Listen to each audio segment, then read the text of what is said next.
आज इस बुलेटिन में बात होगी राहुल गांधी के कार्यक्रम से घबराई मोदी सरकार की, जंतर मंतर पर मचे घमासान की। तो फिर मैं किसी भी तरह 30 जुलाई तक जिंदा रहूंगा।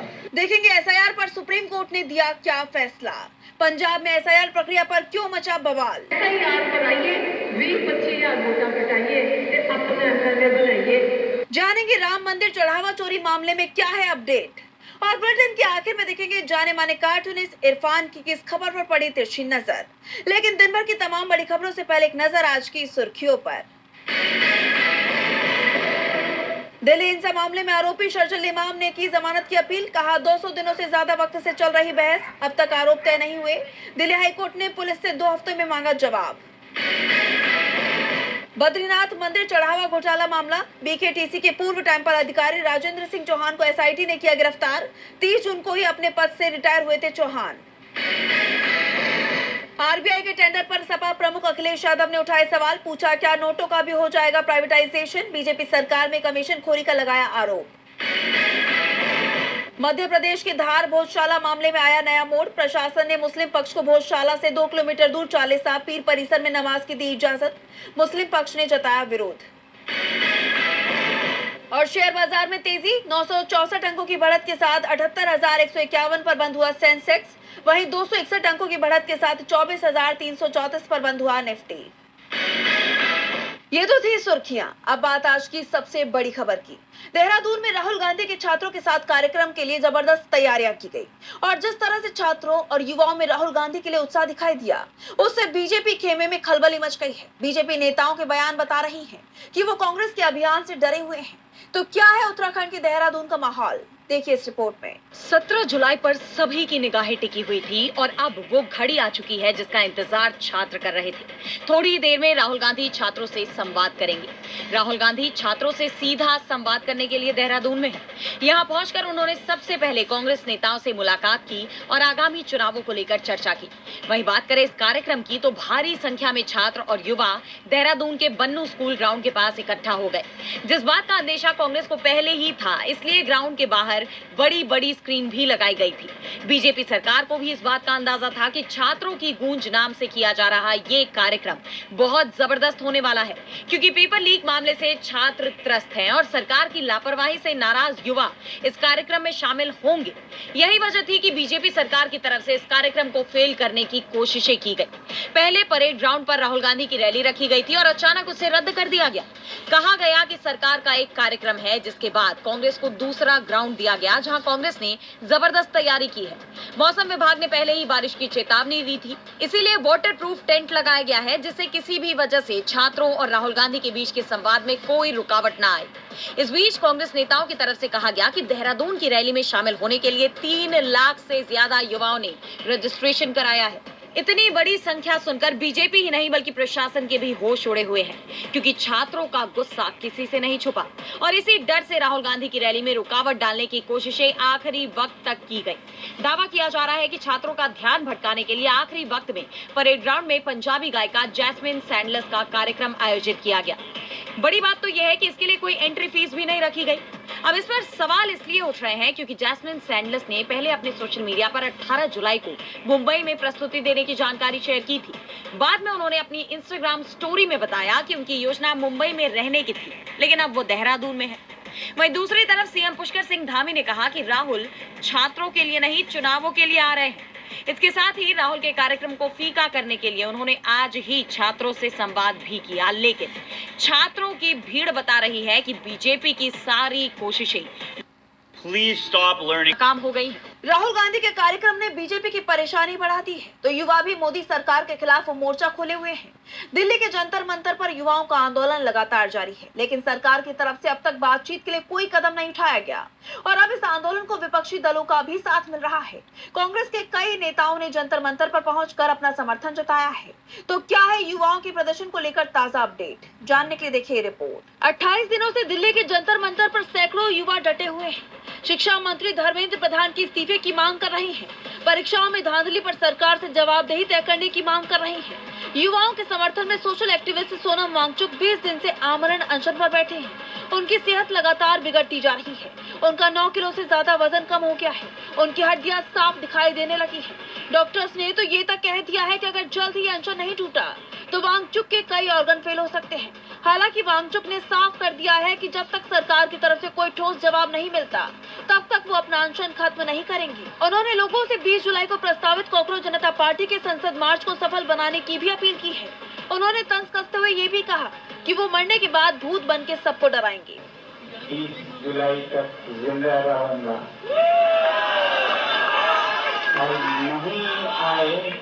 और नहीं आए और 30 जुलाई सफल नहीं रहा तो मैं भूत बन के आऊंगा। धन्यवाद धन्यवाद धन्यवाद। वहीं अब इस प्रदर्शन को तमाम विपक्षी दलों के नेता समर्थन दे रहे हैं। इसी कड़ी में अब युवाओं के समर्थन में एनसीपी एसपी नेता सुप्रिया सुले पहुंची। कांग्रेस के यूपी प्रभारी राजेंद्र पाल गौतम और कांग्रेस नेता पवन खेड़ा भी पहुंचे और उन्होंने वांगचुक से मुलाकात की। साथ ही वो उन छात्रों से भी मिले जिन्होंने वांगचुक के साथ अन्न त्यागा हुआ है। प्रदर्शन बढ़ता ही जा रहा है, लेकिन अब तक सरकार की तरफ से ना तो कोई जवाबदेही तय की गई है और ना ही बातचीत की कोई कोशिश की गई, जिस पर बीजेपी और बुरी तरह घिर गई है। इसी कड़ी में शिवसेना यूबीटी नेता आदित्य ठाकरे ने बीजेपी पर कड़ा प्रहार किया। उन्होंने आरोप लगाया है कि बीजेपी को छात्रों की कोई परवाह नहीं है।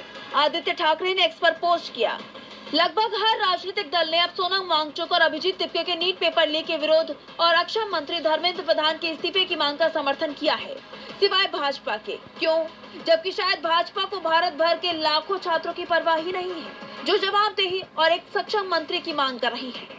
जिस तरह वांगचुक की तबीयत बिगड़ती जा रही है, डॉक्टर्स चेतावनी दे रही हैं और जिस कदर तमाम राजनीतिक दल युवाओं के साथ आते दिखाई दे रहे हैं, उससे मोदी सरकार पर दबाव बढ़ रहा है। माना जा रहा है कि जल्दी सरकार को युवाओं का गुस्सा शांत करने के लिए कोई कदम उठाना पड़ेगा, नहीं तो सरकार की मुश्किलें और ज्यादा बढ़ सकती हैं। सवाल उठ रहे हैं कि आखिर मोदी सरकार युवाओं की आवाज कब सुनेगी। तो सवाल एसआईआर प्रक्रिया को लेकर भी खड़े हो रहे हैं। चुनाव आयोग घिरा हुआ है। जिस तरह से एसआईआर प्रक्रिया के तहत लाखों की संख्या में वोटरों के नाम मतदाता सूची से हटाए गए और अब जिनका नाम वोटर लिस्ट में शामिल नहीं है उन्हें सरकारी योजनाओं से भी बाहर किया जा रहा है। उनकी नागरिकता पर सवाल उठ रहे हैं। उसे लेकर विवाद और बढ़ गया। मामला सुप्रीम कोर्ट पहुंचा, जिसके बाद कोर्ट ने बड़ा फैसला किया है। तो क्या कुछ कहा है कोर्ट ने, जानेंगे इस रिपोर्ट में। चुनाव आयोग को नागरिकता तय करने का अधिकार नहीं है, वो केवल वोटर लिस्ट तक ही सीमित है, ये कहना है सुप्रीम कोर्ट का। एसआईआर प्रक्रिया को लेकर उठते सवालों पर कोर्ट ने अपना रुख साफ कर दिया है। चुनाव आयोग की स्पेशल इंटेंसिव रिवीजन यानी एसआईआर प्रक्रिया तो शुरुआत से ही विवादित रही है। इसे लेकर चुनाव आयोग कई सवालों से घिरा हुआ है। उसके अधिकार क्षेत्र को लेकर बहस छिड़ी हुई है कि क्या वो लोगों की नागरिकता तय कर सकता है, क्योंकि इस प्रक्रिया के तहत लोगों से उनकी नागरिकता के सबूत मांगे जा रहे थे। पश्चिम बंगाल जैसे राज्यों में तो जिन लोगों का नाम वोटर लिस्ट से बाहर हो गया उन्हें सरकारी योजनाओं के लाभ से भी बाहर कर दिया गया।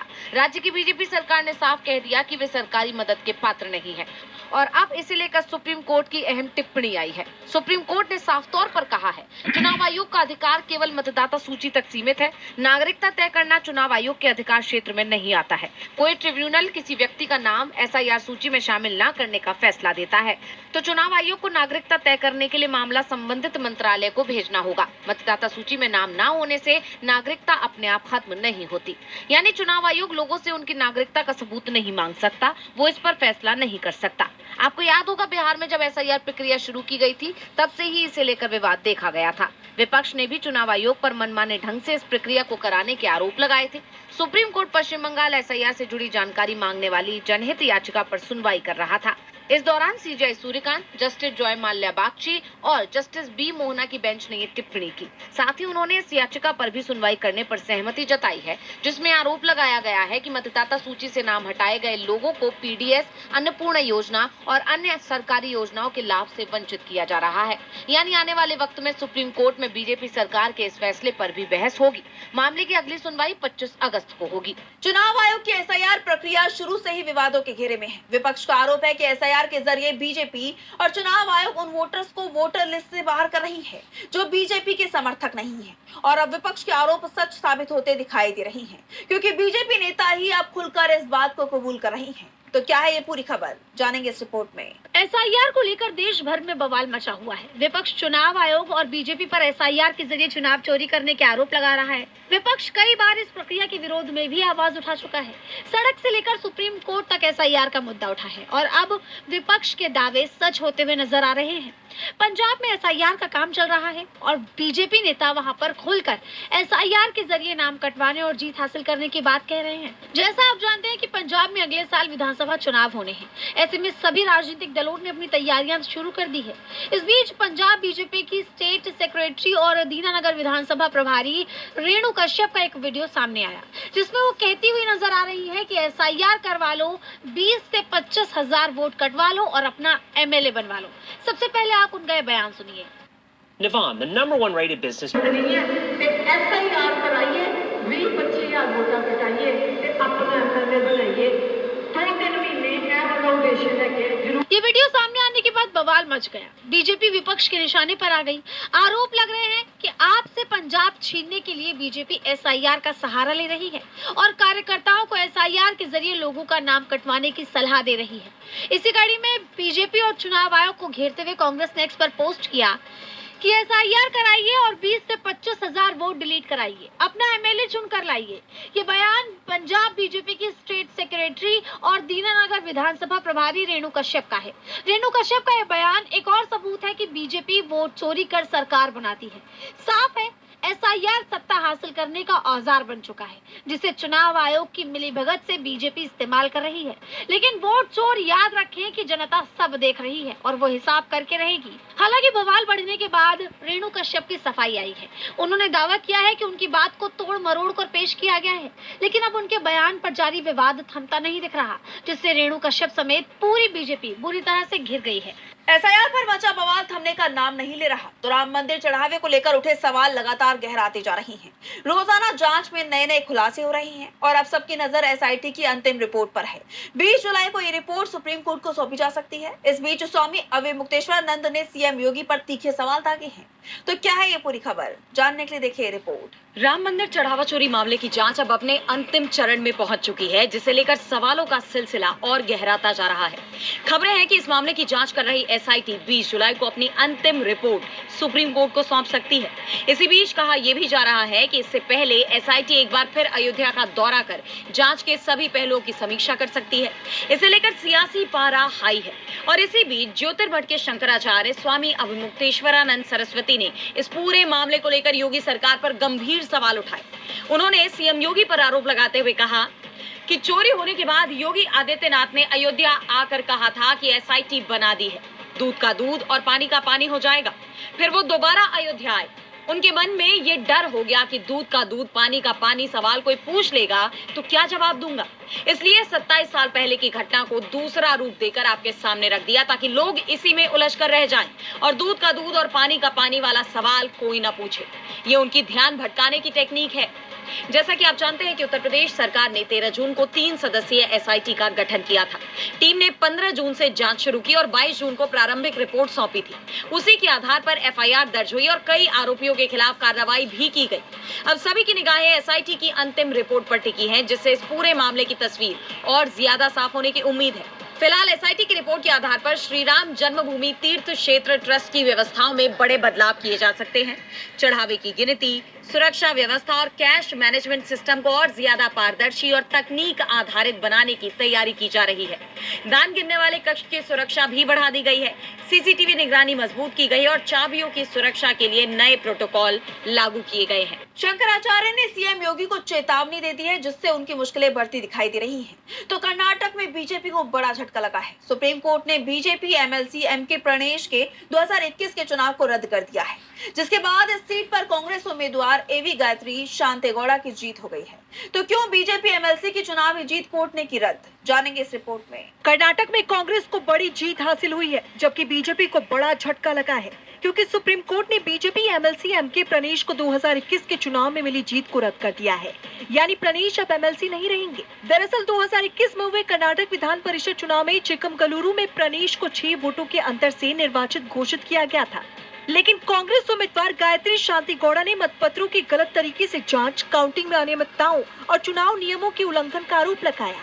उनका दावा है कि वोटिंग में नगर पंचायतों के मनोनीत सदस्यों की भागीदारी शामिल थी, जिन्हें कथित तौर पर विधान परिषद चुनाव में वोट करने का अधिकार नहीं था। उन्होंने इन नतीजों को चुनौती दी। 1.5 साल पहले ही कर्नाटक हाईकोर्ट ने इस मामले में वोटों की दोबारा गिनती कराने के आदेश दिए थे, जिसके बाद प्रणेश ने सुप्रीम कोर्ट का रुख किया, लेकिन कोर्ट उनकी दलीलों से संतुष्ट नहीं हुआ। हालांकि सुप्रीम कोर्ट ने हाईकोर्ट के फैसले में हस्तक्षेप करने से इनकार कर दिया, लेकिन विवादित मतपत्रों और मतगणना प्रक्रिया की जांच के बाद कांग्रेस उम्मीदवार की अपील को स्वीकार कर लिया। कोर्ट ने नई सिरे से चुनाव कराने का आदेश देने के बजाय गायत्री शांति गौड़ा को निर्वाचित घोषित कर दिया। कोर्ट के इस फैसले के बाद अब गायत्री को निर्वाचन आयोग द्वारा औपचारिक अधिसूचना जारी करने के बाद निर्वाचन क्षेत्र से निर्वाचित प्रतिनिधि के रूप में मान्यता दी जाएगी। प्रदेश कांग्रेस अध्यक्ष बीके हरिप्रसाद ने कोर्ट के इस फैसले का स्वागत करते हुए कहा, सच के आगे साजिशें लड़खड़ा जाती हैं। गलत इरादों को लोगों के जनादेश के आगे झुकना पड़ता है। कानूनी प्रक्रिया का गलत इस्तेमाल करके लोगों के दिए गए साफ जनादेश को बिगाड़ने की सभी कोशिशों को साफ जवाब मिल गया। लोकतंत्र में जनता का फैसला सर्वोपरि होता है। इसे राजनीतिक चालों या न्यायपालिका को राजनीतिक लड़ाई का मंच बनाकर बदला नहीं जा सकता। संविधान और न्यायपालिका ने एक बार फिर जनता के विश्वास को कायम रखा है। कोर्ट के इस फैसले से कर्नाटक विधान परिषद के 75 सदस्यों में से कांग्रेस की संख्या बढ़कर 40 हो गई है, जिससे उच्च सदन में सत्तारूढ़ दल का बहुमत और मजबूत हो गया। जबकि दक्षिण में खुद को मजबूत करने की कोशिशों में जुटी बीजेपी के लिए इसे बड़े नुकसान के रूप में देखा जा रहा है। दक्षिण में बीजेपी के लिए चुनौतियां बढ़ती दिखाई दे रही हैं, तो पश्चिम एशिया के हालात भी चिंताजनक बने हुए हैं। ईरान और अमेरिका के बीच जंग लगातार तेज होती जा रही है। पिछले 6 दिनों से दोनों देशों की सेनाओं के बीच भीषण बमबारी जारी है। अमेरिका ने जहां ईरान के बुनियादी ढांचे को निशाना बनाना शुरू कर दिया है, तो वहीं ईरान ने भी अमेरिका को तबाह करने की कसम खा ली है। तो क्या है ये पूरी खबर, देखिए इस रिपोर्ट में। ईरान और अमेरिका के बीच चल रही जंग अब खतरनाक रूप लेती नजर आ रही है, क्योंकि अमेरिका ईरान के बुनियादी ढांचे को तबाह करने पर आमादा हो गया है। अमेरिकी सेना ने ईरान के पावर स्टेशन, ब्रिज और कम्युनिकेशन टावर्स को निशाना बनाया है। अमेरिकी सेंट्रल कमांड सेंटकॉम ने बताया कि अमेरिकी लड़ाकू विमान, ड्रोन और युद्धपोतों ने ईरान के coastal surveillance system, air defence system, सैन्य लॉजिस्टिक्स और समुद्री सैन्य क्षमताओं पर हमला किया है, जिसके बाद ईरान ने भी जोरदार पलटवार करते हुए खाड़ी क्षेत्र में मौजूद अमेरिकी ठिकानों पर हमलों की बौछार कर दी। कतर, कुवैत और जॉर्डन में ईरानी मिसाइल और ड्रोन कहर बरपा रहे हैं। ईरान ने बहरीन और सीरिया में अमेरिकी सैन्य बलों को निशाना बनाने का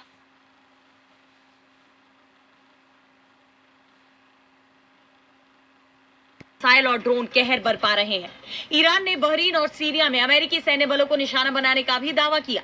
ईरानी सेना इस्लामिक रिवॉल्यूशनरी गार्ड कोर यानी IRGC ने दावा किया है कि हमने कतर में स्थित अमेरिकी अल उदैद एयरबेस को निशाना बनाकर हमला किया है। इसमें अमेरिकी हिमार्स रॉकेट सिस्टम, मिसाइलें और अन्य सैन्य उपकरण नष्ट कर दिए हैं। हमले में अमेरिकी स्पेशल फोर्स के जवान और सरकार विरोधी लड़ाकों के भी मारे जाने का दावा किया गया है। गौरतलब है कि अल उदैद एयरबेस अमेरिका का क्षेत्र का सबसे बड़ा सैन्य अड्डों में से एक है। यहाँ अमेरिकी सेंट्रल कमांड का फॉरवर्ड हेडक्वार्टर भी मौजूद है। ऐसे में ईरान का ये हमला अमेरिका के लिए बड़े नुकसान के तौर पर देखा जा रहा है। खबर तो ये भी आ रही है कि इराक के इरबिल में तैनात अमेरिकी पैट्रियट सिस्टम भी तबाह हो गया है। सैटेलाइट तस्वीरों में इसका खुलासा हुआ है।